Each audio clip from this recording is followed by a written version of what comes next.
আহলে সুন্নাত ওয়াল জামাত কোনো দলের দালালি করে না। আহলে সুন্নাত ওয়াল জামাত কোনো রাজনৈতিক দলের দালালি করে না। আহলে সুন্নাত ওয়াল জামাত মদিনাওয়ালার দালালি করে, ছেলে বলে ঠিক কিনা? এই দেশে দালালকার আমরা ভালো করে জানি, চিনি। এই দেশে যারা ধর্ম নিয়ে ব্যবসা করে তাদেরকে আমরা চিনি। আমরা সুন্নিরা দেশের শান্তি চাই, সুন্নিরা দেশের মঙ্গল চাই, সুন্নিরা দেশের কল্যাণ চাই। এই দেশে হানাহানি মারামারি সুন্নিরা চাই না। সবাই বলি আল্লাহু আকবার, আওয়াজে বলি আল্লাহু আকবার। উপস্থিত 12 আউলিয়ার চট্টগ্রাম শরীফের ঐতিহ্যবাহী থানা সাতকানিয়ার 4 নং ওয়ার্ড খাগড়িয়া গাউসিয়া কমিটি বাংলাদেশ এবং খাগড়িয়া কাজীর জামে মসজিদ সংলগ্ন এলাকাবাসীর উদ্যোগে 11তম তাজদারে মদিনা সুন্নি কনফারেন্স 2024-এর সম্মানিত সভাপতি, মজলিসে শুরা সদস্য বাংলা ইসলামী ফ্রন্টের জনাব মৌলানা মোহাম্মদ আব্দুল্লাহ আল হুসেন সাহেব, আজকের মাহফিলের সম্মানিত উদ্বোধক, RX ট্রেডার্সের সম্মানিত প্রোপ্রাইটার মোহাম্মদ নুরুল ইমরান এনাম সাহেব, প্রধান অতিথি হিসেবে উপস্থিত হবেন লিড কনসালট্যান্ট NCUর সম্মানিত পরিচালক সৈয়দ আবু সুলাইমান রানা। বিশেষ করে আজকের এই সুন্নি কনফারেন্সের সম্মানিত প্রধান আকর্ষণ, প্রধান ওয়াইজিন মাজারবাড়ি মজুদিয়া সুন্নিয়া সিনিয়র মাদ্রাসার সম্মানিত সহকারী অধ্যাপক, বিশিষ্ট মিডিয়া ব্যক্তিত্ব, সুন্নিয়তের সারা জাগানো আলেম হযরত মাওলানা মোহাম্মদ মিজানুর রহমান আল কাদেরী বারাকাল্লাহু তাআলা ফি হায়াতিহি। সবাই বলি আমিন। আলোচনা করেছেন হযরত মাওলানা মোহাম্মদ রেজাউল করিম সিদ্দিকী মুদ্দাসিলুল আলী। আলোচনা রেখেছেন মাওলানা মাহবুবুল আলম আল কাদেরী। মাওলানা বিশেষ করে শুভেচ্ছা বক্তব্য রাখবেন মাওলানা মোহাম্মদ মুসলিম উদ্দিন নিজামী সহ মঞ্চ উপবিষ্ট অসংখ্য ওলামা আহলে সুন্নাত, বিভিন্ন মাদ্রাসার শিক্ষকবৃন্দ, বিশেষ করে আহলে সুন্নাত ওয়াল জামাতের আলেম ওলামাবৃন্দ, বিশেষ করে আমার সামনে উপস্থিত এক ঝাঁক আল্লাহ প্রেমিক, রসুল প্রেমিক, ওয়ালি প্রেমিক, দেশ প্রেমিক আমার সরল মনা সুন্নি ভাইয়েরা, বিশেষ করে পর্দার আড়ালের পর্দানিসীন মা ও বোনেরা উপস্থিত আছেন, মুরব্বী বাবারা, যুবক ভাইয়েরা, পিচ্ছি পিচ্ছি সোনামণিরা, সবাইকে জানাচ্ছি আমার আন্তরিক সালাম। আসসালামু আলাইকুম ওয়া রাহমাতুল্লাহি তাআলা ওয়া বারাকাতুহু। সর্বপ্রথম শুকরিয়া আদায় করছি ওই মালিকের, ওই রবের যে রব্বে করিম আজ আমাদেরকে অত্যন্ত সুন্দর পরিবেশে রাসূল করিম সাল্লাল্লাহু তাআলা আলাইহি ওয়াসাল্লামের নূরানি মিলাদ মাহফিল এবং সুন্নি কনফারেন্সে আসার বসার তৌফিক দান করেছেন। ওই মালিকের দরবারে শুকরিয়া আদায় করে সবাই জুবান খুলে বলি আলহামদুলিল্লাহ। এই আওয়াজে মানে না, একটু মহাব্বতে বলি আলহামদুলিল্লাহ। আমরা সবাই আল্লাহ তাআলার শুকরিয়া চাই কি চাই না? দরকার আছে না নাই? অবশ্যই আছে। কেননা আল্লাহ তাআলা কুরআনুল কারীমের মধ্যে বলছেন বিসমিল্লাহির রহমানির রহিম, ওয়ালাউ আন্না মা ফিল আরদি মিন শাজারাতিন আকলামুন ওয়াল বাহরু ইয়ামুদ্দুহু মিন বা'দিহি সাব'আতু আবহুরিন মা নাফিদাত কালিমাতুল্লাহ। চিৎকার দিয়ে বলি সুবহানাল্লাহ, আওয়াজে বলি সুবহানাল্লাহ। আমার আল্লাহ তাআলা বলছেন, ও আমার বান্দারা, ও দুনিয়ার মানুষেরা, তোমরা যদি দুনিয়ার সমস্ত গাছগুলোকে তোমরা যদি কলম বানাও, ও আমার বান্দারা, তোমরা যদি দুনিয়ার সমস্ত পানিগুলোকে সেই কলমের কালি বানাও, তারপরও বান্দা তোমরা আমি আল্লাহ তাআলার গুণগান, তারিফ, মর্যাদা লিখে শেষ করতে পারবে না। চিৎকার দিয়ে বলি সুবহানাল্লাহ। ওই মালিকের দরবারে আবারও শুকরিয়া আদায় করে প্রাণ খুলে, জুবান খুলে, দিল খুলে মহাব্বতের আওয়াজে বলি আলহামদুলিল্লাহ। সাথে সাথে দুরুদ ও সালাম পেশ করছি ওই নবীর নূরানি কদম মোবারকে, যেই নবীর ওসিলায় আল্লাহ তাআলা আসমান বানিয়েছেন, জমিন বানিয়েছেন, আরশ, কুরসি, লৌহ কলম, জিন, ইনসান, ফেরেশতা। শুধু তাই নয়, 18,000 মাখলুকাত, 80,000 আলম, যেই কামলিওয়ালা নবীর ওসিলায় আল্লাহ তাআলা সৃষ্টি করেছেন। ওই নূরানি নবীর নূরানি কদম মোবারকে হাজারো লাখো দুরুদ ও সালাম পেশ করে সবাই জবান খুলে বলি ইয়া রাসূলুল্লাহ। আওয়াজে বলি ইয়া রাসূলুল্লাহ। ডান হাত তুলে বলি ইয়া রাসূলুল্লাহ। আমরা আমাদের নবীর মহব্বত চাই কি চাই না? আমরা আমাদের নবীর ভালোবাসা চাই কি চাই না? আমরা আমাদের নবীর গোলামি চাই কি চাই না? এবার বলি মারহাবা। আজকের মাহফিলে এসে আপনারা খুশি না বেজার? আওয়াজে মনে হইতেছে বেজার। আওয়াজে বলি খুশি না বেজার? আজকের এই মাহফিল কি দুনিয়ার কোনো বাদশাকে খুশি করার জন্য আয়োজন করা হয়েছে? আজকের এই মাহফিল কি এলাকার কোনো মন্ত্রী এমপিকে খুশি করার জন্য আয়োজন করা হয়েছে? আজকের এই মাহফিল কি এলাকার কোনো বৃত্তশালী প্রভাবশালী নেতাকে খুশি করার জন্য আয়োজন করা হয়েছে? আজকের এই মাহফিল আয়োজন করা হয়েছে আমার আল্লাহ এবং রাসূলুল্লাহকে খুশি করার জন্য। চিন্তা করে ঠিক কিনা? আজকের মাহফিলে তারাই আসবে, তারাই বসবে যাদের অন্তরে, যাদের হৃদয়ে, যাদের কলবে আমার নবীর প্রেম ভালোবাসা মহব্বত আছে, তারাই আজকের মাহফিলে আসবে। আর যাদের হৃদয়ে আমার নবীর প্রেম নাই তারা মাহফিলে আসবে না। আমার সুন্নি ভাইয়েরা প্রমাণ করে দিয়েছেন আমরা নিজের জীবনের চাইতে আমার নবীকে বেশি ভালোবাসি। চিল্লা বলে ঠিক কিনা? ডান হাত তুলবে ঠিক কিনা? ওই নবীর ভালোবাসা, ওই নবীর মহব্বত, ওই নবীর প্রেমের কথা বলে আমি শুরু করছি। যেই নবীর ভালোবাসা না থাকলে আপনি ঈমানদার না, যেই নবীর মহব্বত না থাকলে আপনি মুমিন না, যেই নবীর প্রেম মহব্বত না থাকলে আপনি মুত্তাকিন না, ফরহেজগার না, যেই নবীর সাথে আপনার দুশমনী থাকলে আপনি মুসলমানও না। চিল্লা বলে ঠিক কিনা? আরে আমার নবী কামলিওয়ালা নবী, হায়াতুন নবী, জিন্দা নবী, রাহমাতাল লিল আলামিন নবী বলছেন, ও আমার উম্মতেরা, দুনিয়ার জমিনে আল্লাহ তাআলা তোমাদেরকে পাঠাবে। পাঠানোর পরে তোমাদের বাবা থাকবে, তোমাদের মা থাকবে, তোমাদের ভাই বোন, আত্মীয় স্বজন, বন্ধু বান্ধব, পাড়া প্রতিবেশী সবাই থাকবে। উম্মত তোমরা তাদেরকে মহাব্বত করবে, উম্মত তোমরা তাদেরকে ভালোবাসবে। তাতে আমি নবীর কোনো আপত্তি নাই, তাতে আমি নবীর কোনো সমস্যা নাই। তবে উম্মত তোমার জানা উচিত, তোমার বোঝা উচিত, তুমি যদি নিজেকে ইমানদার দাবি করতে চাও, মুমিন দাবি করতে চাও, মুত্তাকি দাবি করতে চাও, তাহলে উম্মত তুমি শুনে রাখো, আমার নবী বুখারী শরীফের মধ্যে বলছেন, লা ইউমিনু আহাদুকুম হাত্তা আকুনা হাব্বা ইলাইহি মিন ওয়ালিদিহি ওয়া ওয়ালাদিহি ওয়ান নাসি আজমাইন। উম্মত ততক্ষণ পর্যন্ত তুমি ইমানদার হতে পারবে না, মুমিন হতে পারবে না, মুত্তাকি হতে পারবে না, যতক্ষণ না পর্যন্ত দুনিয়ার সমস্ত কিছু চাইতে, তোমার বাবার চাইতে, তোমার মায়ের চাইতে, এমনকি উম্মত তুমি তোমার নিজের জীবনে চাইতো, যতক্ষণ না পর্যন্ত আমি নবীকে সবচেয়ে বেশি ভালো না বাসবে, ততক্ষণ পর্যন্ত তুমি ইমানদার হতে পারবে না। জোরে বলি সুবহানাল্লাহ। আমরা নিজের জীবনের চাইতো আমার নবীকে বেশি ভালোবাসতে চাই কি চাই না? ডান হাতটা এইভাবে তুলে বলি চাই কি চাই না? কারণ নবীর প্রেম হচ্ছে ঈমান, ঠিক কিনা? আওয়াজে বলি নবীর প্রেমের নাম কি? ঈমান। নবীর প্রেমের নাম কি? ঈমান না থাকলে কি আমল কবুল হবে? হবে বাবা, হবে। আজকে আমার গাউসিয়া কমিটির ভাইয়েরা কত সুন্দর মাহফিল সাজিয়েছে, প্যান্ডেল আছে, লাইট আছে, মাইক আছে, বক্তা আছে, সব আছে, কিন্তু যদি বাবা কারেন্টটা না থাকে কোনো কিছু চলবে? চলবে? আমারে দেখবেন নি আপনারা? আপনাদেরকে আমি দেখবো? আমার আওয়াজ যাবে? যাবে না। ঠিক তেমনি ভাবে আপনার মাঝে নামাজ আছে, রোজা আছে, হজ আছে, যাকাত আছে, আপনার মাঝে আল্লাহর ইবাদত আছে, অন্তরে হৃদয়ে আমার নবীর প্রেম ভালোবাসা নাই, আপনার ঈমান নাই। আর ওই ঈমান যদি না থাকলে আপনি লক্ষ কোটি সিজদা দেন, আল্লাহ কবুল করবে না। আর ঈমান নিয়ে যদি আল্লাহকে সিজদা দেন, আল্লাহ তাআলা সাথে সাথে কবুল করে নেবে। জোরে বলি সুবহানাল্লাহ। আমরা সবাই নবীকে ভালোবাসি, ঈমানদার হতে চাই কি চাই না? আওয়াজে বলি চাই কি চাই না? আরে বাবা, নবীকে তো শুধু আমরা ভালোবাসি না, নবী আমাদেরকে ভালোবাসেন। সুবহানাল্লাহ। নবী আমাদেরকে ভালোবাসে, এতে আমরা খুশি না বেজার? আওয়াজে বলি খুশি না বেজার? নবী যদি কাউরে ভালোবাসে, দুনিয়াতে তার কোনো টেনশন আছে, চিন্তা আছে, পেরেশান আছে? কবরে গিয়ে তার কোনো চিন্তা আছে? হাসরে কোনো টেনশন আছে?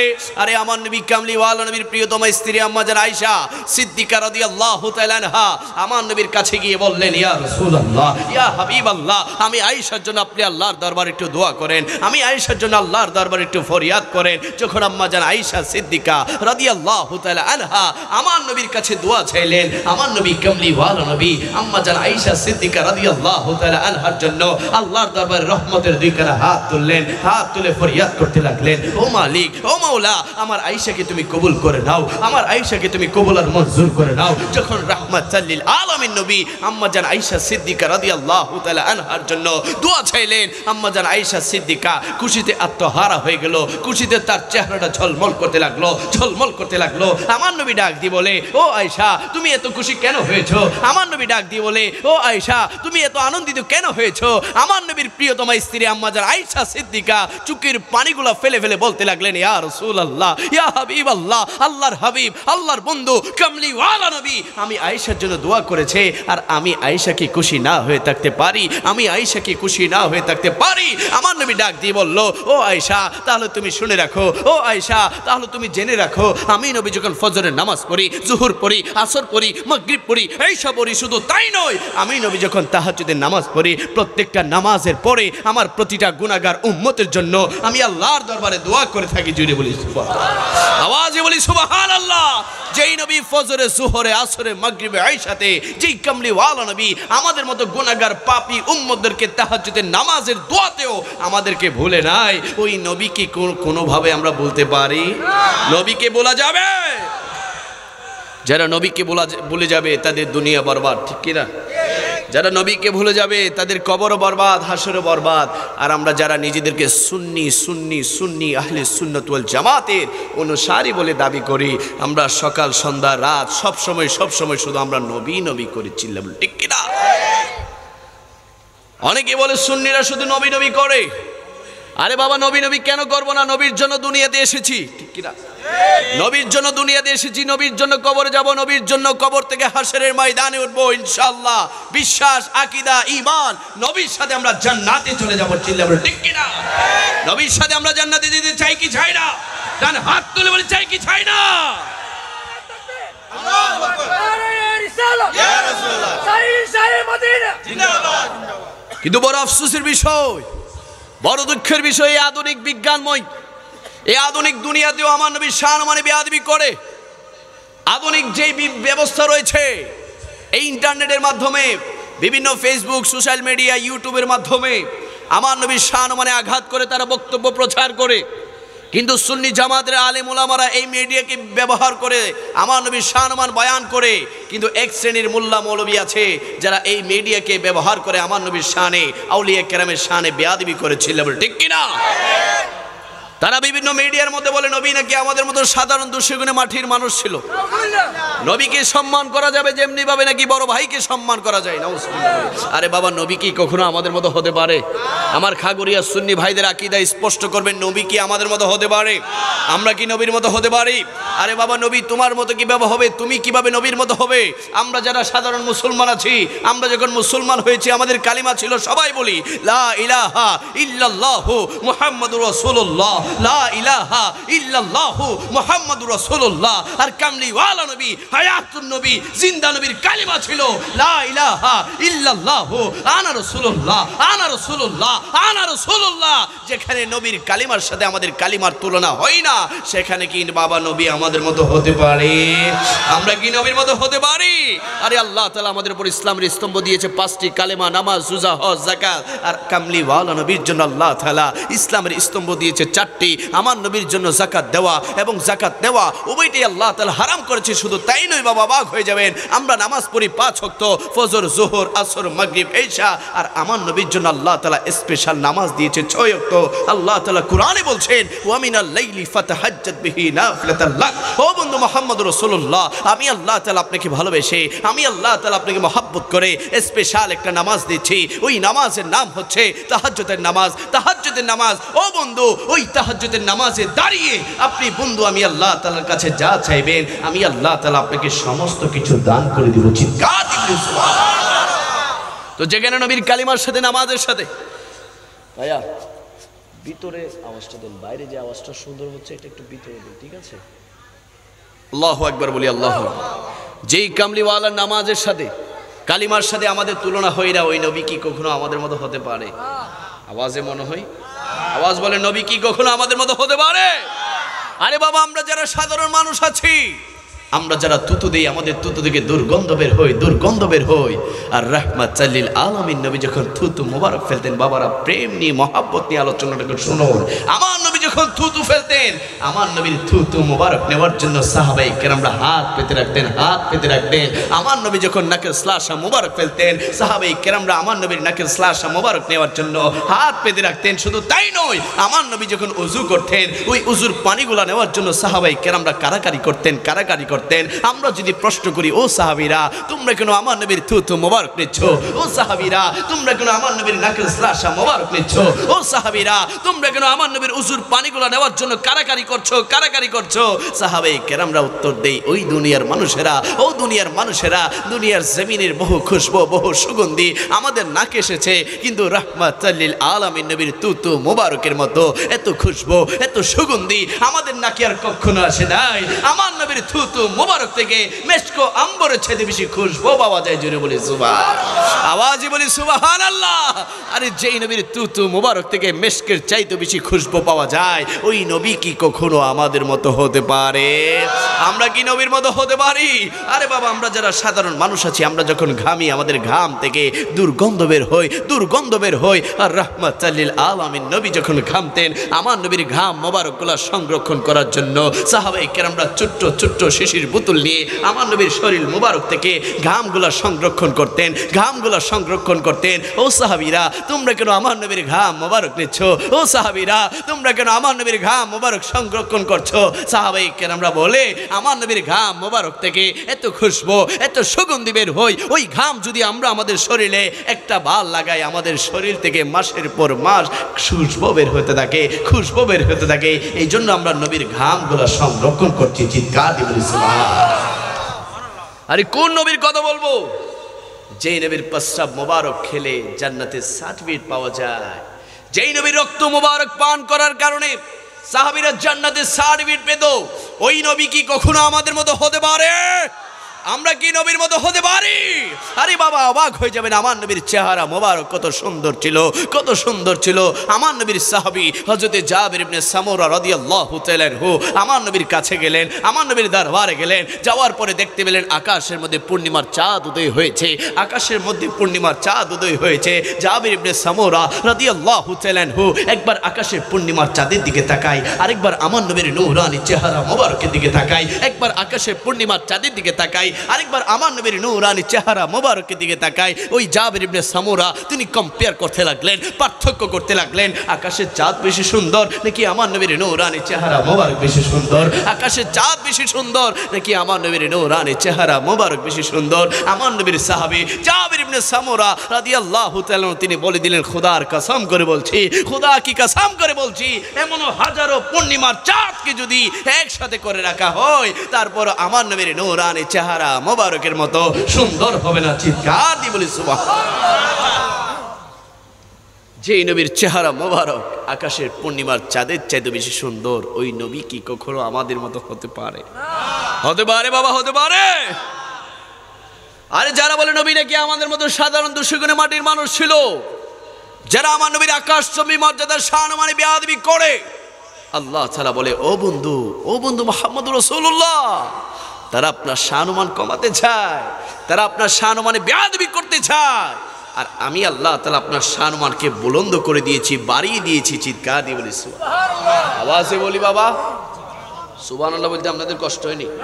নবীর কথা শুনলে সুবহানাল্লাহ বললে 1000 গুনাহ মাফ, 1000 নেকি সাথে সাথে আমলে চলে আসবে। চিৎকার দিয়ে বলি সুবহানাল্লাহ। আরে আমার আল্লাহ তাআলা বলেন, ও বন্ধু, তারা আপনার সম্মান কমাতে চায়, আর আমি আল্লাহ তাআলা আপনার সম্মানকে বাড়িয়ে দিয়েছি। শুধু তাই নয়, আমার আল্লাহ তাআলা বলছেন, ও বন্ধু, আমি আল্লাহ তাআলা আপনার সম্মানকে বাড়িয়ে দিয়েছি। আল্লাহ বলছেন, ওয়া রাফা'না লাকা যিকরাক, ওয়া রাফা'না লাকা যিকরাক, ওয়া রাফা'না লাকা যিকরাক। ও বন্ধু, আমি আল্লাহ তাআলা আপনার সম্মানকে বাড়িয়েছি। শুধু তাই নয় বাবা, অবাক হয়ে যাবেন, আল্লাহ তাআলা বলছেন, ও বন্ধু, আমি আল্লাহ তাআলা আপনার চেহারা মোবারকের ওয়াজ কুরআনে করছি, কুরআনে করছি। ওয়াদ-দুহা, ওয়াদ-দুহা, ওয়াদ-দুহা। ও বন্ধু, আমি আল্লাহ তাআলা আপনার জুলফি মোবারকের ওয়াজ কুরআনে করছি। ওয়াল লাইলি ইযা সাজা, ওয়াল লাইলি ইযা সাজা, ওয়াল লাইলি ইযা সাজা। শুধু তাই নয়, আমার আল্লাহ তাআলা বলছেন, ও বন্ধু, আমি আল্লাহ তাআলা আপনার চক্ষু মোবারকের ওয়াজ কুরআনে করছি। ওয়া মা যাআকাল বাসার। আমার আল্লাহ তাআলা বলছেন, ও বন্ধু, আমি আল্লাহ তাআলা আপনার ঠোঁট মোবারকের ওয়াজ কুরআনে করছি। ওয়া মা ইয়ানতিকু আনিল হাওয়া ইন হুয়া ইল্লা ওয়াহি ইউহা। আমার আল্লাহ তাআলা বলছেন, ও বন্ধু মুহাম্মদ রাসূলুল্লাহ, আমি আল্লাহ তাআলা আপনার সিনে মোবারকের ওয়াজ কুরআনে করছি। আলাম নাশরাহ নাশরাহ লাকা সাদরাক। ও বন্ধু, আমি আল্লাহ তাআলা আপনাকে জান্নাতের মালিক বানিয়েছি, কাউসারের মালিক বানিয়েছি। আমার আল্লাহ তাআলা কোরআনে ওয়াজ করছেন, ইন্না আতাইনাকাল কাউসার। আমার আল্লাহ তাআলা বলছেন, ও বন্ধু মুহাম্মদ রাসূলুল্লাহ, আমি আল্লাহ তাআলা আপনার আদর্শ চরিত্র মোবারকের ওয়াজ কোরআনে করছি। লাকাদ কানা লাকুম ফি রাসূলিল্লাহি উসওয়াতুন হাসানাহ। ও বন্ধু, আমি আল্লাহ তাআলা আপনাকে নূর বানিয়েছি। আমার আল্লাহ তাআলা কোরআনে ওয়াজ করছেন, কদ জাআকুম মিনাল্লাহি নূরুন ওয়া কিতাবুম মুবিন। আমার আল্লাহ তাআলা বলছেন, ও বন্ধু, আমি আল্লাহ তাআলা আপনাকে হাজির বানিয়েছি, নাজির বানিয়েছি, গায়েবের খবর দেওয়ার ক্ষমতা দিয়েছি।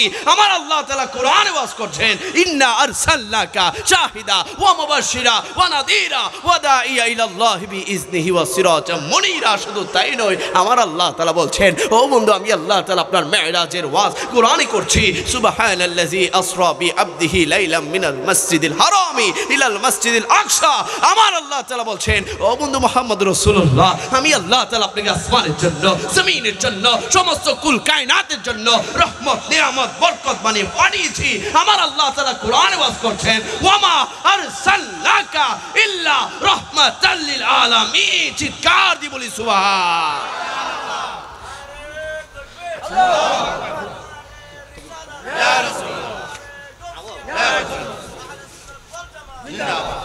আরে আমার আল্লাহ তাআলা বলছেন, ও বন্ধু, তারা আপনার শানমান কমাতে চায়, তারা কি জানে না কুল্লু মান আলাইহা ফা ওয়া ইয়াবকা ওয়াজহু রাব্বিকা যুল জালালি ওয়াল ইকরাম। আমি আল্লাহ তাআলা একদিন আসমান ধ্বংস করে দিব, জমিন ধ্বংস করে দিব। আমি আল্লাহ তাআলা একদিন কিয়ামত ঘটিয়ে দিব। ওই দিন আমি আল্লাহ তাআলা নামাজ পড়ার জন্য, রোজা রাখার জন্য, জিকির করার জন্য কেউ থাকবে না, কেউ থাকবে না। ও বন্ধু, যেই দিন কেউ থাকবে না, ওই দিনও আমি আল্লাহ তাআলা আপনি বন্ধুর শানে দুরূদ শরীফ পড়তেই থাকবো। চিৎকার দিয়ে বলি সুবহানাল্লাহ। যেই বন্ধুর শানে আমার আল্লাহ তাআলা দুরূদ শরীফ পড়ছেন, পড়তে থাকবেন, ওই নবীর উপর দুরূদ শরীফ চাই কি চাই না? আল্লাহ তাআলা বলছেন, ইন্নাল্লাহা ওয়া মালাইকাতাহু ইউসাল্লুনা আলান নবী ইয়া আইয়ুহাল্লাযীনা আমানু সাল্লু আলাইহি ওয়া সাল্লিমু তাসলিমা। চিৎকার দিয়ে বলি আল্লাহু আকবার। আরে যারা নবীর শানে বেয়াদবি করে, সম্প্রতি আমি দেখেছি সোশ্যাল মিডিয়াতে আমার নবীর দুরূদ শরীফকে ব্যঙ্গ করছে কিছু নামদারি মালাউন যুবক, যারা বিয়ের অনুষ্ঠানের মাধ্যমে আমার নবীর দুরূদ শরীফকে, আমার নবীর সালাতু সালাম মিলাদ কিয়ামকে নিয়ে তারা টাট্টা মস্করা করছে, ফাজলামি করছে। আজকের মাহফিল থেকে জানিয়ে দিতে চাই, যারা আমার নবীর শানে, আমার নবীর দুরূদ শরীফ নিয়ে যারা ব্যঙ্গ করবে, যারা আমার নবীর শান মানে দুরূদ শরীফ নিয়ে যারা মস্করি করবে, তারা কখনো মুসলমান হতে পারে না। চিল্লা বলে ঠিক কিনা? তারা কাফের হয়ে গিয়েছে। চিল্লা বলে ঠিক কিনা? তুমি আমার বাবাকে গালি দাও, চুপ করে থাকবো। তুমি আমার মাকে গালি দাও, চুপ করে থাকবো। আজকের মাহফিলের শ্রোতা মণ্ডলী সবাইকে গালি দাও, চুপ করে থাকবো। আমি সুন্নি বিদায় তুমি আমাকে ভণ্ড ডাকো, মাজার পূজারি ডাকো, চুপ করে থাকবো। কিন্তু খোদার কসম, আমার নবীর শান মানে কেউ যদি বেয়াদবি করে, নিজের জীবন কুরবান করে দিব, আমার নবীর শান মান রক্ষা করে ছাড়বো। চিল্লা বলে ঠিক কিনা? কারণ হাত তুলে বলে ঠিক কিনা?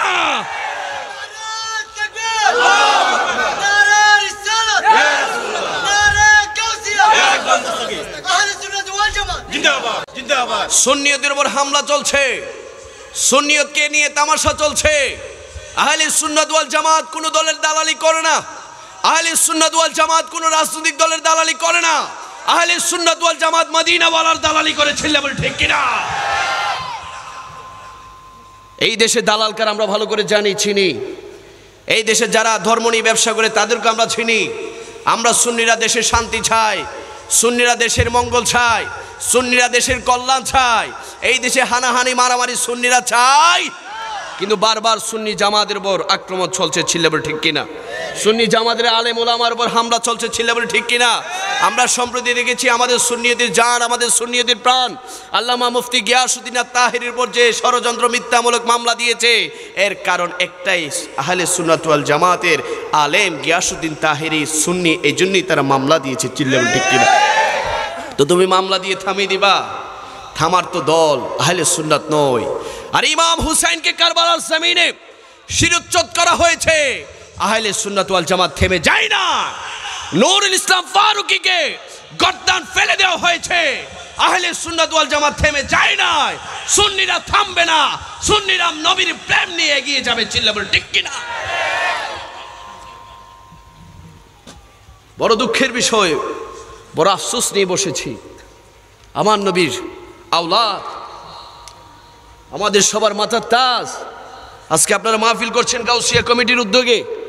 এই গাউসিয়া কমিটির যিনি প্রতিষ্ঠাতা গাউসে জামান হুজুর আল্লামা সৈয়দ মোহাম্মদ হাফিজ কারি তৈয়ব শাহ কেবলা কাবা রহমাতুল্লাহি আলাইহি, এবং বর্তমান মওজুদান মুর্শিদ কেবলা হুজুর আল্লামা সৈয়দ তাহির শাহ মদ্দাজিলুল আলী শান ও মানে, এই দেশের কিছু নামদারি মোল্লা মৌলবী বিয়াদবি করছে, চিল্লা বলে ঠিক কিনা?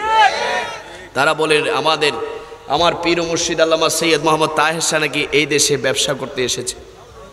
আওয়াজে বলি নাউজুবিল্লাহ। তারা বলে সম্প্রতি এক বক্তা মুরব্বী দেখতে কি এতদিন ভালোই কথা বলেছিল, আমরা পছন্দ করেছি শুধুমাত্র একটি কারণে, তার জুবান দিয়ে নবীর শানমান এসেছে। কিন্তু নবীর শানমান বলে বলে নবীর আওলাদের সাথে তুমি বেয়াদবি করবে, সুন্নি মুসলমান তা কখনো বরদাস্ত করবে? আরে আহলে সুন্নাত ওয়াল জামাত এই দেশে আছে, কারণ কি এই দেশে আওলাদের রাসূলের কদম পড়েছে, চিল্লাবে ঠিক কিনা? এই দেশে জামিয়ার মতো প্রতিষ্ঠান হয়েছে, এই দেশে গাউসিয়া কমিটির মতো তরিকতের সংগঠন আছে বিদায় এই দেশের মানুষের ঈমান হেফাজত আছে, চিল্লাবে ঠিক কিনা? হুজুর কেবলার এই দেশে ব্যবসা করতে আসে নাই, এই দেশে ইসলামকে প্রতিষ্ঠিত করতে এসেছে। খবর নিয়ে দেখো। তুমি বলছো আমার হুজুর কেবলা নাকি ডিম বিক্রি করে, নাউজুবিল্লাহ বলি। আমরা সম্প্রতি দেখতে পেয়েছি সে নিজেই ডিম বিক্রি করতেছে মাহফিলে, নাউজুবিল্লাহ। তুমি নিজে ডিম বিক্রি করি আমার হুজুর কেবলাকে ডিম বিক্রেতা বানিয়ে দিছো। আরে বাবা, হুজুর কেবলার হাতে ডিম 1 লাখ নয়, আমরা তো টাকা দিয়ে হুজুর কেবলাকে মহাব্বত করি না। দরকার হলে এই দেশের শাহিনশে সিরকুটের বাচ্চারা হুজুর কেবলার জন্য নিজের গর্দানও দিয়ে দিতে প্রস্তুত আছে, চিল্লাবে ঠিক কিনা? সামান্য ডিম আর টাকা পয়সা দিয়ে তো আমাদের মহাব্বত নাই।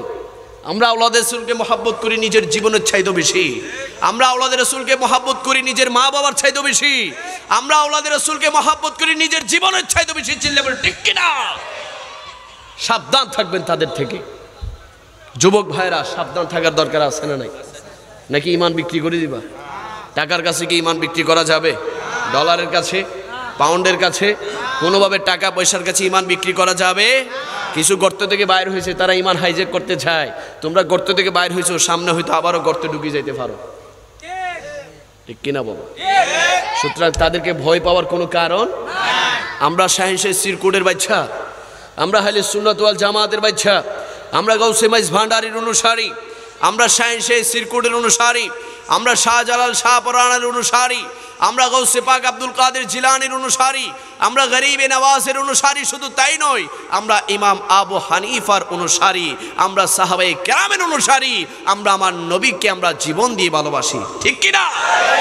সুতরাং ভয় পাওয়ার কোনো কারণ। আমার বাবা আল্লামা শেখ আবু সুফিয়ান আবিদ আল কাদরি তিনি বলেন, যেখানে যাবে হক কথা বলবে, ভয় পাওয়ার কিচ্ছু। কারণ জীবনের মালিক কে? আওয়াজে বলি, জীবনের মালিক কে? হায়াতের মালিক কে? ইজ্জতের মালিক কে? রিজিকের মালিক কে? যদি নিজের জীবনটা যদি নবীর জন্য দিয়ে দিতে পারি, এর ছেদে ভাগ্য আর কোনো কিছু হতে পারে? আমরা সবাই নবীর জন্য জীবন দিতে রাজি আছি? দুই হাত তুলে বলি, নবীর জন্য জীবন দিতে রাজি আছি না? না। আরে আমার নবী কামলিওয়ালা নবী, যেই নবীকে ভালোবেসে আবু বকর হয়েছেন সিদ্দিক আকবর, যেই নবীকে ভালোবেসে ওমর হয়েছেন ফারুক আজম, যেই নবীকে ভালোবেসে উসমান হয়েছেন যুন্নুরান, যেই নবীকে ভালোবেসে আলী হয়েছেন শের খোদা কারামাল্লাহু তাআলা ওয়াজহাহুল কারীম। আবার অনেকে আমার নবীর শানে বেয়াদবি করে করে আবু জাহেল হয়েছে, আবু লাহাব হয়েছে, উতবা হয়েছে, সাইবা হয়েছে। ও আমার খাগুরিয়ার সুন্নি ভাইরা, জুবান খুলি বলি হেদায়েতের মালিক কে? আওয়াজে বলি হেদায়েতের মালিক কে? কেউ ভালোবেসে সিদ্দিক আকবর জান্নাতি, আবার কেউ নবীকে দেখে বেয়াদবি করেছে, আবু জাহেল চির জাহান্নামী। এমনও মুসলমান বর্তমানে আছে না নাই, যারা নবীর শানমান জানার পরও বেয়াদবি করে জাহান্নামে যাওয়ার জন্য, ঠিক কিনা? আল্লাহ দুইটা জিনিস বানাইছে, কয়টা? দুইটা, একটা জান্নাত, একটা জাহান্নাম। তো জাহান্নাম কি এমনি এমনি বানাইছে? এটা তো একটা কারণ আছে। কারণ হচ্ছে যারা নবীর শানে বেয়াদবি করবে তারাই জাহান্নামে যাবে, ঠিক কিনা? যারা আউলিয়া কেরামের শানে বেয়াদবি করবে তারাই জাহান্নামে যাবে। আর যারা নবীকে মহব্বত করবে, সাহাবায়ে কেরামকে মহব্বত করবে, আউলিয়া কেরামকে মহব্বত করবে, মা বাবাকে মহব্বত করবে, যারা হালাল খাবে, অন্যের হক মারবে না, সুদ খাবে না, ঘুষ খাবে না, বড়কে সম্মান করবে, যারা ইহদিনা সিরাতাল মুস্তাকিমের পথে চলবে, তারাই জান্নাতে যাবে, চিল্লাবে ঠিক কিনা? আমরা সবাই নবীর প্রেম নিয়ে জান্নাতে যেতে চাই কি চাই না? এই মাস সিদ্দিক আকবর রাদিয়াল্লাহু তাআলার মাস। সিদ্দিক আকবর রাদিয়াল্লাহু তাআলা দিয়ে একটি কথা বলবো, শুনবেন তো ইনশাআল্লাহ? কষ্ট হয়ে যাবে আপনাদের? আমি কি ছেড়ে দিব? ইনশাআল্লাহ হুজুর আসার আগ পর্যন্ত আমি কয়েকটা টপিকস নিয়ে কথা বলবো। আল্লাহ পাক রব্বুল আলামিন আমাকে বলার তৌফিক দান করুক, বলুন আমিন। আরে আমার নবীকে যখন আল্লাহ তাআলা হুকুম দিয়েছে, ও বন্ধু মুহাম্মদুর রাসূলুল্লাহ, আপনি মক্কার জমিন ছেড়ে মদিনাতে চলে যান ইসলাম প্রচার করার জন্য, আপনি ইসলাম প্রচার করার জন্য আপনি মদিনাতে চলে যান, মদিনাতে চলে যান। আমার আল্লাহ তাআলার হুকুম পেয়ে আমার নবী সাইয়্যিদানা সিদ্দিক আকবর রাদিয়াল্লাহু তাআলাকে ডাক দিয়ে বললেন, ও সিদ্দিক আকবর, আল্লাহ তাআলা আমাকে হুকুম দিয়েছে আমি যেন মক্কার জমিন ছেড়ে মদিনাতে চলে যাই। আমি নবী যখন মক্কার জমিন ছেড়ে মদিনাতে যাব, আমি নবীর সাথে তুমি সিদ্দিক আকবরও যাবে। চিৎকার দিয়ে ওই দিন থেকে সাইয়্যিদানা সিদ্দিক আকবর রাদিয়াল্লাহু তাআলা অপেক্ষা করতে লাগলেন কখন আমার নবীর সফর সঙ্গী হয়ে মক্কার জমিন ছেড়ে মদিনাতে যাবেন, অপেক্ষা করতে লাগলেন। হঠাৎ একদিন গভীর রাতে, নিশি রাতে আমার নবী সাইয়্যিদানা সিদ্দিক আকবর রাদিয়াল্লাহু তাআলা ঘরের মধ্যে গিয়ে দরজার মধ্যে গিয়ে টোকা দিলেন, দরজার মধ্যে টোকা দিলেন। দরজায় টোকা দিতে দেরি হয় নাই, সাইয়্যিদানা সিদ্দিক আকবর রাদিয়াল্লাহু তাআলা দরজাটা খুলে বলে দিলেন, লাব্বাইক ইয়া রাসূলুল্লাহ, লাব্বাইক ইয়া রাসূলুল্লাহ, লাব্বাইক ইয়া রাসূলুল্লাহ।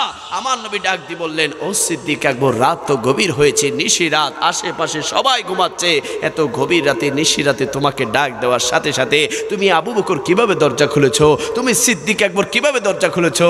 সাইয়্যিদানা সিদ্দিক আকবর রাদিয়াল্লাহু তাআলা বলতে লাগলেন, ইয়া রাসূলুল্লাহ, ইয়া হাবিবাল্লাহ, আপনি নবী তো বলেছেন আমি আবু বকরকে নিয়ে আপনি মক্কার জমিন ছেড়ে মদিনাতে যাবেন, দিনের বেলা যাবেন নাকি রাতের বেলা যাবেন নির্দিষ্ট করে বলেন নাই। ইয়া রাসূলুল্লাহ, যেই দিন থেকে বলেছেন ওই দিন থেকে আমি আবু বকর দিনের বেলা ঘুমাই নাই, রাতের বেলা ঘুমাই নাই। আমার পিঠটাকে আরামের বিছানার সাথে না লাগিয়ে আমি আমার ডান কানটাকে দরজার সাথে লাগিয়ে রাখতাম, কখন আপনি নবী আমাকে ডাক দিবেন। আপনি নবী ডাক দেওয়ার সাথে সাথে আমি আবু বকর যদি দরজাটা খুলতে না পারি, আল্লাহ তাআলা নারাজ হয়ে যাবে, আপনি নবীর অন্তর মোবারকে কষ্ট আসবে। ইয়া রাসূলুল্লাহ, আমি অপেক্ষায় থাকতাম। আমার নবী ডাক দিয়ে বলল, ও সিদ্দিক আকবর, তুমি আমাকে যে প্রেম ভালোবাসা মহব্বত দেখিয়েছো, আমি নবী তোমাকে বলে দিচ্ছি, আমি নবী যখন জান্নাতে যাব, আমি নবীর সাথে সর্বপ্রথম তুমি সিদ্দিক আকবর জান্নাতে যাবে। চিৎকার দিয়ে বলি সুবহানাল্লাহ।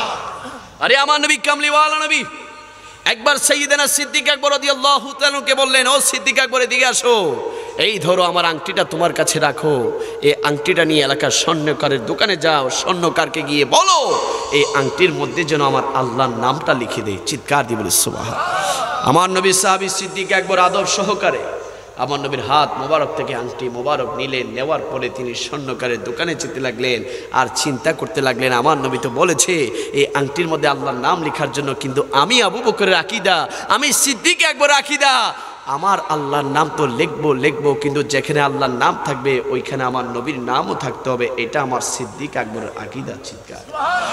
আমার নবী বলেছে আমি যেন আংটির মধ্যে আল্লাহর নাম লিখি, কিন্তু আমি আবু বকরের আকীদা হচ্ছে যেখানে আল্লাহর নাম থাকবে সেখানে অবশ্যই নবীর নাম থাকতে হবে। চিৎকার দিয়ে বলি সুবহানাল্লাহ। স্বর্ণকারের কাছে গিয়ে বললেন, ও ভাই স্বর্ণকার, ধরো রাহমাতুল লিল আলামিনের আংটি মোবারক, এখানে আল্লাহর নামটা লেখো, পাশে আমার নবীর নাম মোবারকটা লিখে দাও। চিৎকার দিয়ে বলি সুবহানাল্লাহ।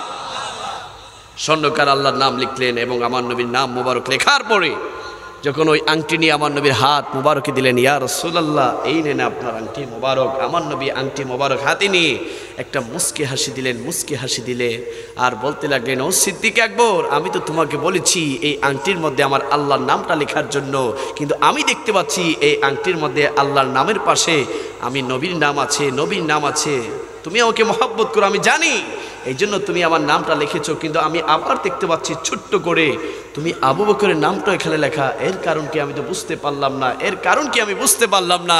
সিদ্দিক আকবর চিৎকার দিয়ে বললেন, ইয়া রাসূলুল্লাহ, ইয়া হাবিবাল্লাহ, আমি আবু বকরের আকীদা হচ্ছে যেখানে আল্লাহর নাম থাকবে সেখানে অবশ্যই আপনি নবীর নাম থাকতে হবে, এই জন্য আমি আবু বকর আপনাকে মহব্বত করে আপনি নবীর নামটা লিখে নিয়ে এসেছি, কিন্তু খোদার কসম করে বলছি আমি আবু বকরের নামটা কিভাবে এসেছে আমি জানি না ইয়া রাসূলুল্লাহ। হঠাৎ করে আমার আল্লাহ তাআলা জিবরাইল আমিনকে পাঠিয়ে দিলেন। জিবরাইল আমিন এসে আমার নবীকে বলতে লাগলো, ইয়া রাসূলুল্লাহ, ইয়া হাবিবাল্লাহ, যে আবু বকর আপনার নামের সাথে আল্লাহর নামের সাথে আপনার নামকে বাদ দেয় না, ওই আল্লাহ তাআলা আপনি নবীর নামের সাথে সিদ্দিক আকবরের নামকেও বাদ দেয় না। চিৎকার দিয়ে বলি সুবহানাল্লাহ।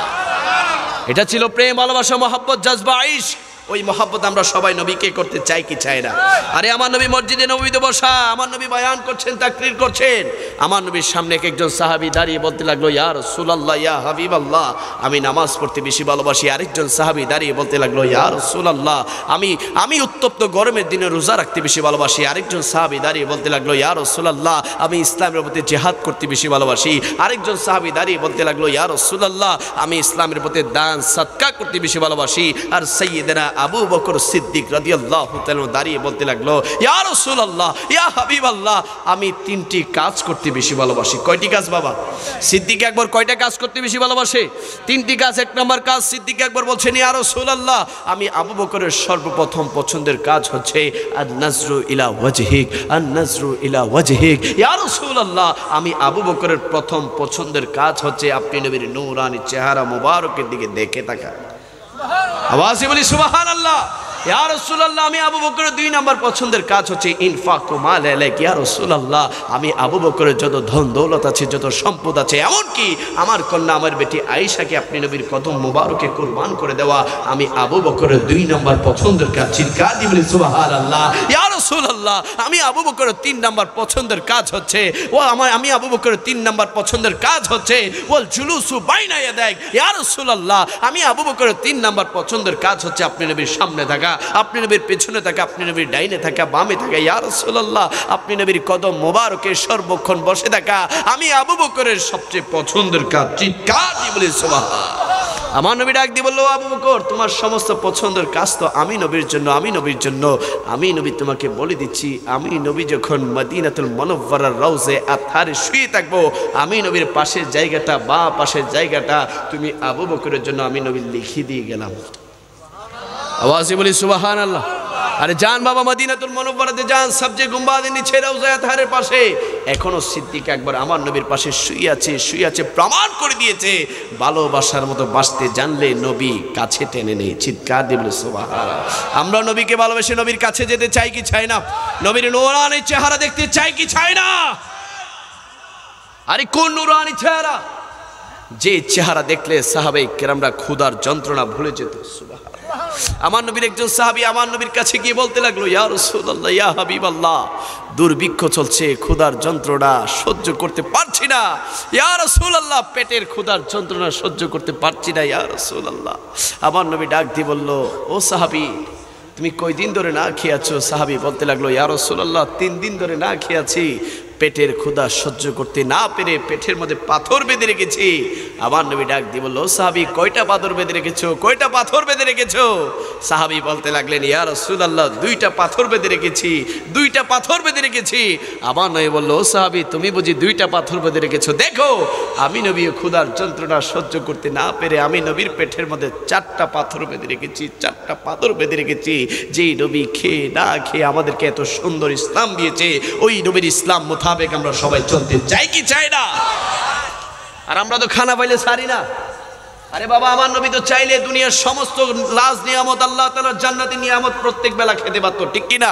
আল্লাহ তাআলা বলেছেন, ইন্না আতাইনাকাল কাউসার। যেই নবী জান্নাতের মালিক, ওই নবী দুনিয়ার জমিনে না খেয়ে আমাদেরকে শিক্ষা দিয়েছে, উম্মত, কম খাও, কম খাও, নিজেকে কষ্ট দাও, নিজের নফসকে, নিজের কলবকে কষ্ট দাও, ঈমানকে মজবুত করো, আমলকে মজবুত করো, আমি নবী তোমাকে জান্নাতে যাওয়ার গ্যারান্টি দিচ্ছি। চিৎকার দিয়ে বলি সুবহানাল্লাহ। আর আমরা তো সকালে পেট ভরে খাই, আবার কিছুক্ষণ পরে খাইতে হয়, আবার কিছুক্ষণ পরে খাইতে হয়, দুপুরে খাইতে হয়, 2 প্লেট 3 প্লেট খাওয়ার পরও আমাদের শান্তি লাগে না, আমাদের ক্ষুধা লেগে যায়। সন্ধ্যায় পেট ভরে নাস্তা খাওয়ার পরে আবার রাতে পেট ভরে খেয়ে ঘুম যেতে হয়। অনেক সময় আবার অনেকে রাত 2টা 3টা বাজে উঠিও খাই, ঠিক কিনা? শুধু খাম খাম করি আমরা। অথচ আমার নবী বলেছেন কোরআনের মধ্যে, হাদিসের মধ্যে, ও আমার উম্মতেরা, আমার নবী বলেন, ও আমার উম্মতেরা, তোমরা তোমাদের পেটটাকে 3 ভাগ করো। কয় ভাগ? আওয়াজে বলি না বাবা, কয় ভাগ? নাকি পেটকে 3 ভাগ করলে আপনারা গুস্সা হবেন, রাগ করবেন যে হুজুর আমার পেট আমি কেন ভাগ করবো, এটা তো আমার ইচ্ছা, এরকম বলবেন নি বাবা কোনো। আমার নবী বলেছে, উম্মত, তোমরা পেটটাকে 3 ভাগ করো। 1 ভাগে তোমরা পানি ঢালো, আরেক ভাগে তোমরা খাবার ঢালো, আরেক ভাগ তোমরা খালি রাখো। চিৎকার দিয়ে বলে সুবহানাল্লাহ। কয় ভাগ করতে বলছে? 3 ভাগ। 1 ভাগ পানি, 1 ভাগ কি? আরেক ভাগ খাবার, আরেক ভাগ কি? এবং শেষ ভাগ কি? খালি। তাহলে কয় ভাগ? নাকি খাইতে খাইতে 1st step, 2nd step, 3rd step, তারপরে গলা পর্যন্ত? তারপর বেহুশ হয়ে যায়, আর তো ঢুকতেছে না, আরও কিছু খাইতে পারলে ভালোই তো। এরকম মুসলমান আছে না নাই? এরকম নাদান আছে না নাই? তো আমার নবীর শিক্ষা কেন দিয়েছে, উম্মত তুমি যত কম খাবে তোমার শরীরের আলসি কম আসবে, ইবাদতের প্রতি তোমার মনোযোগ আসবে। আর বেশি খেলে শয়তান তোমাকে ভর করবে, সবসময় ঘুমাতে ইচ্ছা করবে, সবসময় বসে থাকতে ইচ্ছা করবে। আর যত কম খাবে তোমার ইবাদতের প্রতি মনোনিবেশ বেশি হবে, বেশি বেশি ইবাদত করার মজা পাবে। সুতরাং আমরা কম খাবো, ইবাদত বেশি করতে চাই কি চাই না? আওয়াজে বলি চাই কি চাই না? যদি ইবাদত বেশি করতে চান কম খাবে। এবং বিজ্ঞানও বলে যারা বেশি খায় তাদের আয়ু কমে যায়, ঠিক কিনা? যারা বেশি খাবে তাদের হায়াত কমে যাবে। যারা বেশি খাবে, আমরা তো এখন মেজদানে যাইলে প্রায় আধা কেজি 1 কেজি গরু গোস্ত খাই ফেলি, ফাইসি যখন খাই না অসুবিধা কি? এরকম আসেনি নাই? এ আছে, আমিও আছি, সবাই আছে এরকম, ফাইলে আর খুশ থাকে না। অথচ দেখা যায় গরু গোস্তের কারণে শরীরের মধ্যে বিভিন্ন ধরনের রোগ সৃষ্টি হয়, ঠিক কিনা? লিভারের সমস্যা দেয়, অ্যালার্জি সৃষ্টি হয়, পাইলসের সমস্যা হয়। এই ধরনের জটিল কঠিন রোগ থেকে যদি বাঁচতে চান, গরু গোস্ত কম খাবেন না বেশি খাবেন? নাকি কমসে কম 1 কেজি খাইবেন ডেলি? আমরা কম খেতে চাই কি চাই না? কম খাবেন। নফস, এটা হচ্ছে নফস, এটা সবসময় খাম খাম করবে, এটা বলবে এটা খা, ওইটা খা, এটা খা। চার দোকানে যা, রেস্টুরেন্টে যা, ওই বাড়িতে মেজদান হচ্ছে মেজদানে যা, বিয়ের বাড়িতে যা, ঘরের মধ্যে মারে যাই বল 4 আইটেম 5 আইটেম রান্না করার জন্য।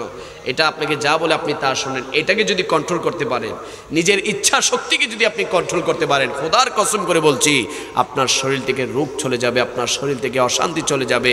আল্লাহ তাআলা আপনার শরীরের মধ্যে রহমতের ফেরেশতা দান করবে। চিৎকার দিয়ে বলি সুবহান। তো আমার নবীর হাদিস, আমার নবীর কথা, আমার নবীর উপদেশ দামি না অদামি? আওয়াজে বলি দামি না অদামি? আমার এখন তো বর্তমানে আধুনিক বিজ্ঞান, আধুনিক চিকিৎসা বের হয়েছে। আরে বাবা, আমার নবী 1450 বছর আগে আমার নবী আমাদেরকে যে চিকিৎসা দিয়ে গিয়েছে, এই চিকিৎসা মোতাবেক বিজ্ঞান বলে মদিনার নবী, ইসলামের নবী যে চিকিৎসা দিয়ে গিয়েছে, এটাই হচ্ছে সত্যিকার চিকিৎসা। চিৎকার দিয়ে বলি সুবহান। কোন আল্লাহর বান্দা যদি সকালে ফজরের নামাজের পরে উযু করে, জোহরের পরে উযু করে, আসরে উযু করে, মাগরিবে উযু করে, এশাতে উযু করে, যদি দৈনিক সে হাতের কবজি থেকে শুরু করে পা, টাকনো সব কিছু, মুখমণ্ডল যদি সে সবসময় পরিষ্কার রাখে, তার হাত থেকে জীবাণু ভিতরে যাবে না, তার শরীরের মধ্যে কোনো জীবাণু বাসা বাঁধবে না। এই জন্য ইসলামের মধ্যে বারবার বলেছে উযু করো, উযু করো। কারণ উযু তোমাকে অপবিত্র অবস্থা থেকে তোমাকে রক্ষা করবে, নাপাক থেকে রক্ষা করবে, সবসময় পবিত্র রাখবে, তোমাকে সবসময় স্বচ্ছন্দবোধ রাখবে। চিৎকার দিয়ে বলি সুবহান। সবাই উযু অবস্থায় থাকবেন তো ইনশাআল্লাহ? সাই উযু কে কে করবেন হাত তুলেন।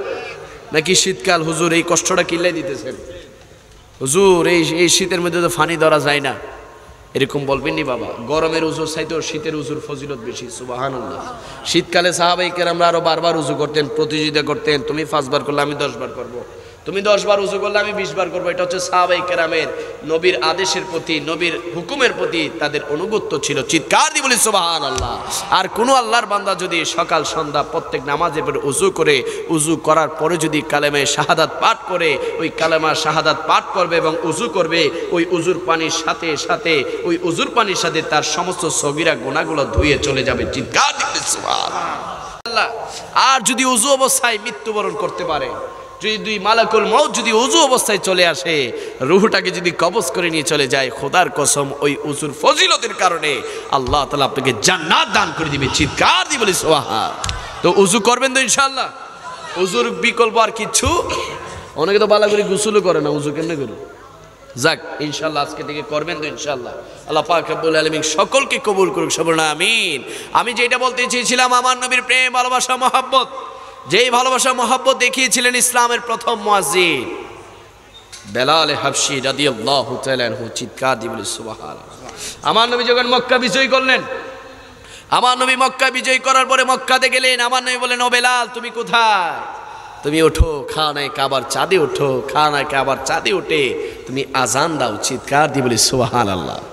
আমার নবীর হুকুম মোতাবেক যখন বেলাল রাদিয়াল্লাহু তাআলা আনহু খানায়ে কাবার উপরে উঠে, উঠার পরে বেলাল বলতে লাগলেন, ইয়া রাসূলুল্লাহ, আমি দেখতে কালো, আমি আফ্রিকা, আমার চেহারা সৌন্দর্য নাই, কিন্তু মক্কা মদিনার এত সুন্দর সুন্দর সাহাবী, যাদের শরীরের বর্ণ লাল, যাদের টকবগে সুন্দর সুন্দর চেহারা, তাদেরকে নিচে রেখে আমি বেলালকে আপনি উপরে উঠিয়ে দিলেন খানায়ে কাবার উপরে। ইয়া রাসূলুল্লাহ, এটা কেমন কথা? এটা তো হতে পারে না। আমার নবী ডাক দিয়ে বলল, ও বেলাল, আমি আজ থেকে দুনিয়ার জমিনের বৈষম্য দূর করে দিয়েছি, আমি সমস্ত বৈষম্য দূর করে দিয়েছি। যে কালো সেও আল্লাহর বান্দা, যে সাদা সেও আল্লাহর বান্দা, যে খাটু সেও আল্লাহর বান্দা, যে লম্বা সেও আল্লাহর বান্দা, যে চিকন সেও আল্লাহর বান্দা, যে মোটা সেও আল্লাহর বান্দা। চিৎকার দিয়ে বলি সুবহানাল্লাহ।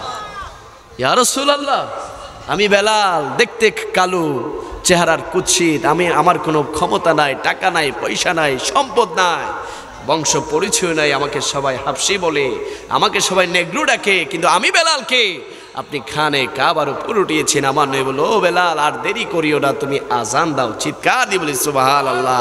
বেলাল রাদিয়াল্লাহু তাআলা ডাক দিয়ে বলল, ইয়া রাসূলুল্লাহ, আগে তো আজান দিতাম খানে কাবার দিকে মুখ করে আজান দিতাম, এখন তো আমি খানে কাবার উপরে আছি, আমি কোন দিকে ফিরে আজান দিব, কোন দিকে ফিরে আজান দিব, কোন দিকে ফিরে আজান দিব? আবার নবী বলল, ও বেলাল, কোনো দিকে ফিরে আজান দিতে হবে না, তুমি আমি নবীর দিকে ফিরে আজান দাও। চিৎকার দিয়ে বলি সুবহানাল্লাহ। আমার নবী হচ্ছে কাবার কাবা, কাবার কাবা, আমার নবী হচ্ছে কাবার কাবা। ছেলে বলে ঠিক কিনা? কিন্তু এখন যদি বলি নবী খানে কাবা, নবীর দিকে বেলাল কেন ফিরে আজান দিছে, বলবে শিরিক। তুমি তখন থাকলে তুমি শিরিক বলার ক্ষমতা তোমার থাকতো না, ফারুক আজম তোমার গর্দান ফেলে দিত, ঠিক কিনা? সামান্য মিলাদ নবীর তাবারক আয়োজন করলে আমরা বেদাতের ফতোয়া লাগাই দেই। আরে আমরা তো সামান্য একটা ফ্যান্ডেল লাগাইছি, লাইট লাগাইছি, মাইক আনছি, বক্তা আনছি, কিছু তাবারকের আয়োজন করছি, আর সাহাবায়ে কেরামরা মাইলের পর মাইল মরুভূমি পাড়ি দিয়ে আমার নবীর দরবারে যেতেন আর বলতেন, ইয়া রাসূলুল্লাহ, ক্লান্তি চলে গিয়েছে, দুঃখ চলে গিয়েছে, আপনি নবীর নূরানি চেহারা মোবারক দেখেছি, আমাদের সকল দুঃখ কষ্ট যন্ত্রণা মুহূর্তে ভুলে গিয়েছি। চিৎকার দিয়ে বলি সুবহানাল্লাহ। ওই নবীর নূরানি চেহারা আমরা সবাই দেখতে চাই কি চাই না? আরে আমার নবী সাহাবী সাইয়েদনা সিদ্দিক আকবর রাদিয়াল্লাহু তাআলা আনহু একদিন অসময়ে অবেলায় আমার নবীর দরজার সামনে, আমার নবীর হুজরার সামনে গিয়ে বসে রইলেন। ওই সময়ে ফারুক আজম রাদিয়াল্লাহু তাআলা আনহু আমার নবীর কাছে গেলেন, আমার নবীর দরবারে গেলেন। যাওয়ার পরে দেখতে পেলেন সিদ্দিক আকবর রাদিয়াল্লাহু তাআলা আনহু দরজার মধ্যে হেলান দিয়ে অসহায় অবস্থায় চেহারা মলিন করে বসে আছে। ফারুক আজম সিদ্দিক আকবরকে বলতে লাগলো, ও ভাই সিদ্দিক আকবর, এই অসময়ে অবেলায় আপনি নবীর দরবারে কি করছেন, নবীর হুজরার সামনে কি করছেন? সিদ্দিক আকবর বলতে লাগলো, ও ভাই ফারুক আজম, আজ 3 দিন ধরে না খেয়ে আছি, খাবার নাই, ক্ষুধার যন্ত্রণা সহ্য হচ্ছে না, নবীর কাছে এসেছি নবীর নূরানি চেহারা দেখার জন্য। আমার নবীর নূরানি চেহারা দেখলে ক্ষুধা চলে যায়। চিৎকার দিয়ে বলি সুবহানাল্লাহ। সিদ্দিক আকবর বলতে লাগলো, ও ভাই ফারুক আজম, তুমি কেন এসেছো, তুমি কেন এই সময় এখানে এসেছো? ফারুক আজমও বলতে লাগলো, সিদ্দিক আকবর, আপনি যেমনি ভাবে 3 দিন ধরে না খেয়ে আছেন, আমি ফারুক আজমও 3 দিন ধরে না খেয়ে আছি, ক্ষুধার যন্ত্রণা সহ্য হচ্ছে না, নবীর দরবারে এসেছি নবীর নূরানি চেহারা মোবারক দেখার জন্য। চিৎকার দিয়ে বলি সুবহানাল্লাহ। হঠাৎ আমার নবী হুজরা থেকে বের হলেন। আমার নবী হুজরা থেকে বেরিয়ে দেখতে পেলেন সিদ্দিক আকবর এবং ফারুক আজম অসহায়ের মতো বসে আছে। সিদ্দিক আকবর ফারুক আজম আমার নবীকে দেখার সাথে সাথে দাঁড়িয়ে সালাম দিলেন, আসসালাতু ওয়াসসালামু আলাইকা ইয়া রাসূলুল্লাহ, আসসালাতু ওয়াসসালামু আলাইকা ইয়া হাবিবাল্লাহ। আমার নবী ডাক দিয়ে বলল, সিদ্দিক আকবর, ও ফারুক আজম, এই অসময়ে ভর দুপুরে তোমরা এখানে কি করছো? সিদ্দিক আকবর বলতে লাগলেন, ইয়া রাসূলুল্লাহ, 3 দিন ধরে না খেয়ে আছি, ক্ষুধার যন্ত্রণা সহ্য হচ্ছে না, আপনি নবীর চেহারা মোবারক দেখার জন্য এসেছি। ফারুক আজম বলতে লাগলো, ইয়া রাসূলুল্লাহ, আমিও 3 দিন ধরে না খেয়ে আছি, ক্ষুধার যন্ত্রণা সহ্য হচ্ছে না, আপনি নবীর দরবার এসেছি আপনি নবীর নূরানি চেহারা মোবারক দেখার জন্য। জোরে বলি সুবহানাল্লাহ। সিদ্দিক আকবর বলতে লাগলো, ইয়া রাসূলুল্লাহ, এই অসময়ে আপনি কেন বেরিয়েছেন, আপনি কেন বের হয়েছেন? আমার নবী ডাক দিয়ে বলতে লাগলো, সিদ্দিক আকবর, তুমি 3 দিন ধরে না খেয়ে আছো, ও ফারুক আজম, তুমিও 3 দিন ধরে না খেয়ে আছো, আমি নবী ওয়াজ নিজে 5 দিন ধরে না খেয়ে আছি। সুবহানাল্লাহ, সুবহানাল্লাহ। চলো আমরা ঘর থেকে বের হই, আল্লাহর লাস্ট নিয়ামত দেখি, আমার আল্লাহ তাআলার নিয়ামত দেখলে ক্ষুধার যন্ত্রণা চলে যাবে। আমার নবী সিদ্দিক আকবর এবং ফারুক আজমকে নিয়ে ঘর থেকে বেরিয়ে পড়লেন। হঠাৎ করে আমার নবীর সাহাবী হযরত আইয়ুব আনসারী রাদিয়াল্লাহু তাআলা আনহু আমার নবীর সামনে এসে সালাম দিলেন, আসসালাতু ওয়াসসালামু আলাইকা ইয়া রাসূলুল্লাহ, ইয়া হাবিবাল্লাহ, কোথায় যাচ্ছেন এই অসময়ে? আমার নবী ডাক দিয়ে বলল, ও আইয়ুব আনসারী, আমি নবী যে এই অসময়ে বেরিয়ে পড়েছি, আমি নবী যে এদিকে যাচ্ছি, তুমি কিভাবে বুঝতে পারলে?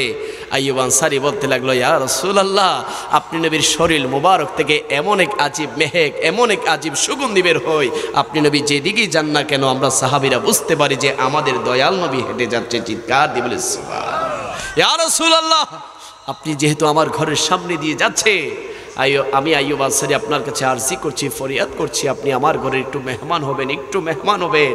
আমার নবী একবার সিদ্দিক একবার চেহারার দিকে তাকায়, আরেকবার ফারুকে আজমের চেহারার দিকে তাকায়, দেখতে পেলেন দুজনের চেহারা মলিন হয়ে আছে ক্ষুধার যন্ত্রণায়।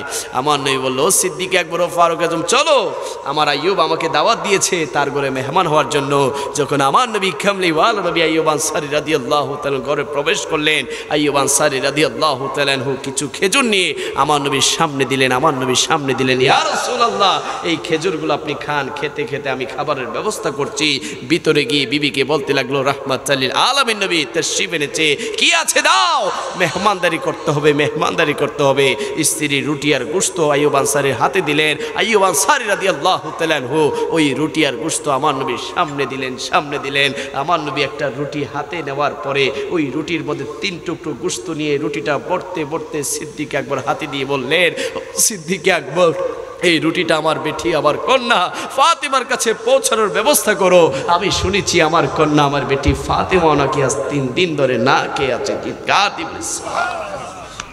যেই নবী কামলিওয়ালা নবী খেয়ে না খেয়ে আমাদের জন্য ইসলাম রেখে গিয়েছে, যেই নবী কষ্ট করেছে, কাফের মুশরিক বেদুইনদের নির্যাতন সহ্য করেছে, যেই নবী আমাদেরকে শিক্ষা দিয়েছে, উম্মত খাবার খাবার করিও না, দুনিয়ার জমিন আরাম আয়েশের জায়গা নয়। দুনিয়ার জমিন হচ্ছে ঈমানদারের ঈমানের পরীক্ষা দেওয়ার জায়গা। ওই ঈমানদাররা যদি দুনিয়ার জমিনে ঈমানের পরীক্ষা দিতে পারে, তাদের জন্য আল্লাহ তাআলা 8টি জান্নাতের দরজা ওয়াজিব করে দিবে। চিৎকার দিয়ে বলি সুবহান। আমরা সবাই নবীর আদর্শ মোতাবেক, নবীর চরিত্র মোতাবেক সবাই জান্নাতে যেতে চাই। আওয়াজে বলি চাই কি চাই না? দরকার আছে না নাই বাবা?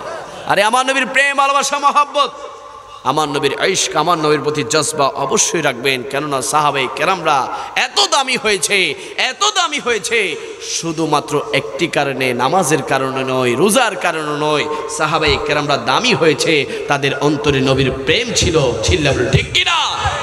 আমার নবী মসজিদে নববীতে বয়ান করছেন, হঠাৎ একদিন ডাক দিয়ে বললো, সাহাবীরা ওই যে কোনার মধ্যে একজন সাহাবীকে দেখা যায়, একটু আমার সামনে নিয়ে আসো, একটু সামনে নিয়ে আসো।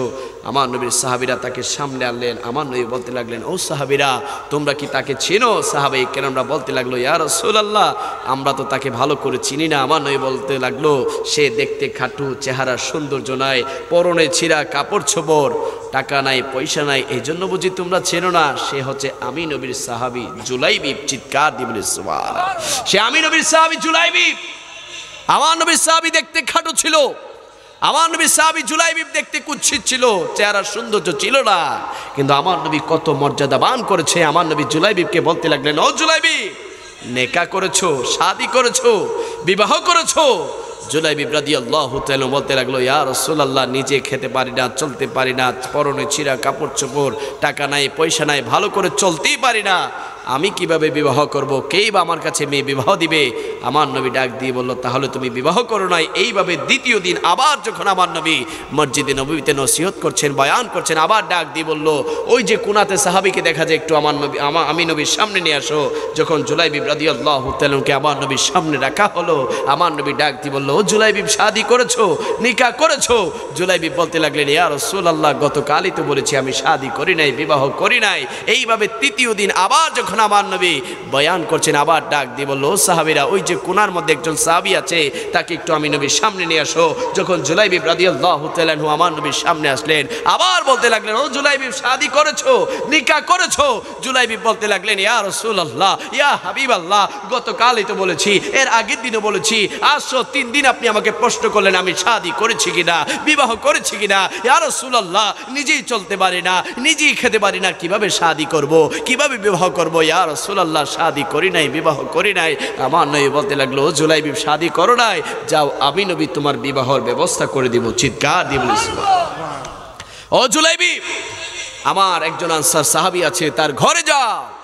যাওয়ার পরে তার ঘরে গিয়ে তাকে বলো, আমি নবী তোমাকে পাঠিয়েছি, তার ঘরে একজন সুন্দরী রূপসী কন্যা আছে, সে যেন তার সাথে তোমার বিবাহের ব্যবস্থা করে। সুবহানাল্লাহ। জুলাইবিব রাদিয়াল্লাহু তাআলা ভয় পেতে পেতে, লজ্জা পেতে পেতে ওই আনসার সাহাবীর ঘরে গেলেন। যাওয়ার পরে দরজার মধ্যে টোকা দিলেন। টোকা দেওয়ার সাথে সাথে ওই আনসার সাহাবী দরজা খুলে বলতে লাগলো, কে আপনি, কেন এসেছে?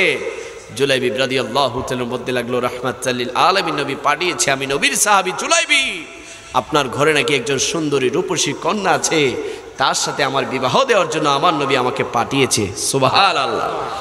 ওই আনসার সাহাবী আশ্চর্য হয়ে গেলেন, অবাক হয়ে গেলেন, বিব্রত বোধ করলেন, হাই হাই বলে কি, দেখতে খাটু, চেহারা সৌন্দর্য নাই, পরনে ছিঁড়া কাপড় ছোবড়, তাকে নাকি নবী পাঠিয়েছে আমার কন্যার সাথে বিবাহ দেওয়ার জন্য। দাঁড়ান, আমি আমার স্ত্রীর সাথে একটু বুঝ পরামর্শ করে আসি। স্ত্রীকে গিয়ে বলতে লাগলো, মদিনার নবী রাহমাতুল লিল আলামিন নবী আমাদের কন্যার জন্য একজন পাত্র পছন্দ করে পাঠিয়েছে, দেখতে খাটু, চেহারা সৌন্দর্য নাই, পরনে ছিঁড়া কাপড় ছোবড়, টাকা নাই, পয়সা নাই, হয়তো বংশ মর্যাদাও নাই, সে এসেছে আমাদের কন্যাকে বিবাহ করার জন্য। স্ত্রী বলতে লাগলো, না না, এটা তো কখনো সম্ভব না, আমাদের এত সুন্দরী কন্যা, আমাদের এত টাকা এত পয়সা থাকার পরেও আমরা কিভাবে তার সাথে আমাদের কন্যার বিবাহ দেই, কিভাবে বিবাহ দেই। হঠাৎ করে ঘরের ভিতর থেকে ডাক আসলো, ওই কন্যা ডাক দিয়ে বলল, ও মা, ও বাবা, কি নিয়ে কথা বলছেন, কি নিয়ে আলোচনা করছেন?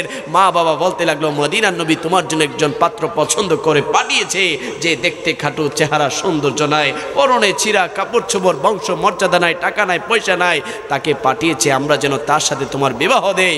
ওই কন্যা ডাক দিয়ে বলল, ওই কন্যা ডাক দিয়ে বলল, ও মা, ও বাবা, কে এসেছে দেখতে চাই না, তার টাকা আছে কিনা দেখতে চাই না, তার পয়সা আছে কিনা দেখতে চাই না, তার বংশ মর্যাদা আছে কিনা দেখতে চাই না, কে পাঠিয়েছে দেখতে চায়, কে পাঠিয়েছে দেখতে চায়। যদি মদিনার নবী আমার জন্য পাত্র পছন্দ করে পাঠিয়ে থাকে, এই মুহূর্তে আমি তাকে বিবাহ করার জন্য প্রস্তুত আছি। চিৎকার দিয়ে বলে সুবহানাল্লাহ।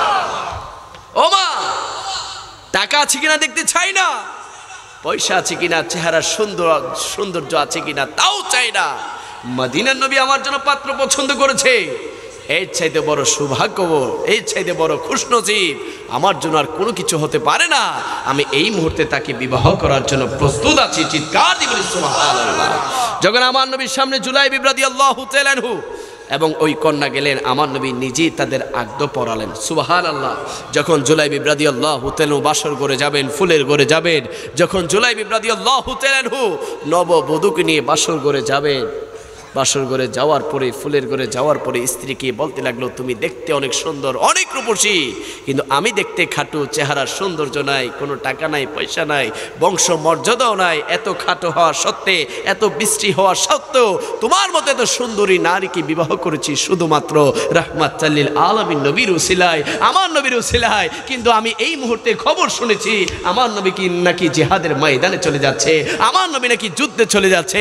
আরে আমার নবী যুদ্ধে যাবে আর আমি জুলাইবিব তোমার সাথে বাসর করব, এটা তো কখনো হতে পারে না, এটা তো কখনো হতে পারে না।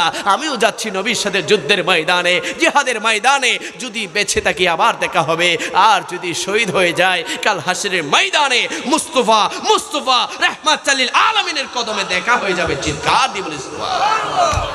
জুলাইবিব রাদিয়াল্লাহু তাআলা চলে গেলেন যুদ্ধের ময়দানে, আমার নবীর সাথে জিহাদ করলেন, যুদ্ধ করলেন। যুদ্ধ যখন শেষ হলো, আমার নবী ডাক দিয়ে বলল, ও সাহাবীরা, দেখো দেখো কে শহীদ হয়েছে, শহীদি সাহাবীদেরকে আমি নবীর সামনে নিয়ে আসো, আমি নবী নিজের হাতে তাদেরকে দাফন করব। সাহাবে কেরামরা শহীদি সাহাবীদেরকে যখন আমার নবীর সামনে রাখলেন, আমার নবী এদিক সেদিক তাকাতে লাগলেন, ডাইনে বামে তাকাতে লাগলেন, পেছনে তাকাতে লাগলেন। সাহাবে কেরামরা বলতে লাগলো, ইয়া রাসূলুল্লাহ, ইয়া হাবিবাল্লাহ, কি খুঁজছেন, কাকে খুঁজছেন, কি দেখছেন?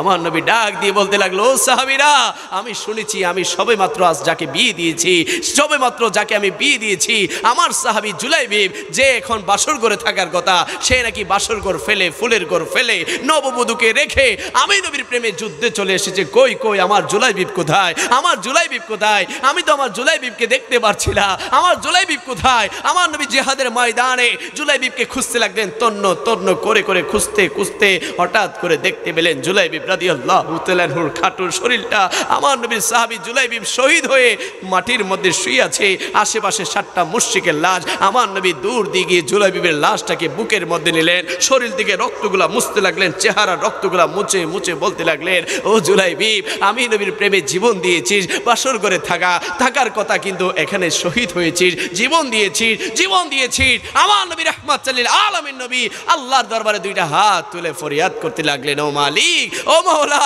আমার জুলাইবিব আমার প্রেমে আমাকে মহব্বত করে নিজের জীবন কুরবান করেছে। আমি সাক্ষ্য দিচ্ছি, এই জুলাইবিব আমার, আমি নবীর জুলাইবিবকে তুমি তোমার দরবারে কবুল করে নাও। চিৎকার দিয়ে বলি সুবহানাল্লাহ। নবীকে ভালোবাসতে দাম কম না বেশি? আওয়াজে বলি, আওয়াজে মনে দিছে নবীরে ভালোবাসার দাম নাই। নবীরে ভালোবাসার দাম কম না বেশি? নবীর জন্য জীবন দিবেন তো ইনশাআল্লাহ? জীবন দেওয়ার দরকার নাই, এখন তো জীবন দেওয়ার সময় নাই। এখন অন্তত নবীর আদর্শ চরিত্রটা বুকে ধারণ করেন, আল্লাহ কবুল করে নেবে। চিৎকার দিয়ে বলি সুবহানাল্লাহ। অসংখ্য অতিথি কেরাম, অসংখ্য আলেম ওলামা এসেছেন। আমি আসলে এই চেয়ারে বসার যোগ্য নই, তারপরে আপনারা মহব্বত করে বসিয়েছেন। বাবার সমান, চাচার সমান, বড় ভাইয়ের সমান আলেম ওলামারা এখানে বসে আছে। নিচ থেকে খারাপ লাগছে চেয়ারে বসে ওয়াজ করার। বেয়াদবি মাফ করবেন হুজুর, সবাই বেয়াদবি মাফ করবেন। আসলে আমরা যারা সুন্নি, বিশেষ করে আমি জামিয়ার ছাত্র, আমাদের ওখানে বেয়াদবি শেখাই না। আমাদের এখানে প্রথম সবক হচ্ছে আদববান হতে হবে। সুবহানাল্লাহ।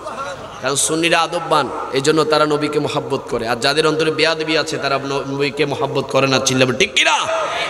আল্লাহ পাক রব্বুল আলামিন আজকের আজিম শান নূরানি ঈমানি মাহফিলকে কবুল করে সুবহান আমিন।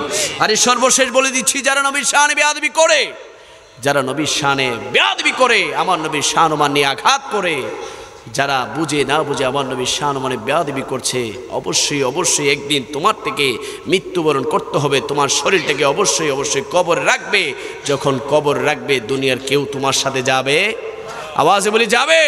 আরে বাবা, আপনার হায়াত যখন শেষ হয়ে যাবে, অনেকের বয়স 50, 60, 70, সর্বোচ্চ 80, 90, 100 বছর, যখন আপনার হায়াত শেষ হয়ে যাবে, যখন আপনার শরীরটা কমজোর হয়ে যাবে, যখন আপনি চাইলে একটা দূর দিতে পারবেন না, যখন চাইলে আপনি আপনার যৌবনের শক্তি দেখাতে পারবেন না, তখন আল্লাহ তাআলা আপনার কাছে, আমার কাছে, প্রত্যেকের কাছে একজন ফেরেশতা পাঠাবে। ওই ফেরেশতার নাম হচ্ছে মালাকুল মাউত আজরাইল আলাইহিস সালাম। যে আজরাইল বাবা থেকে সন্তানকে নিয়ে যায়, ছেলে থেকে মাকে নিয়ে যায়, ভাই থেকে ভাইকে নিয়ে যায়, বন্ধু থেকে বন্ধুকে নিয়ে যায়। ওই মালাকুল মউত আজরাইল যখন আসবে, তার ভয়ানক চেহারা দেখার সাথে সাথে আপনার শরীরের হাড্ডির জোড়াগুলো ঠাস ঠাস করে খুলে যাবে, আপনার শরীরের রগগুলো ঠাস ঠাস করে ছিঁড়ে যাবে, আপনার গলার পানিটুকু শুকিয়ে যাবে।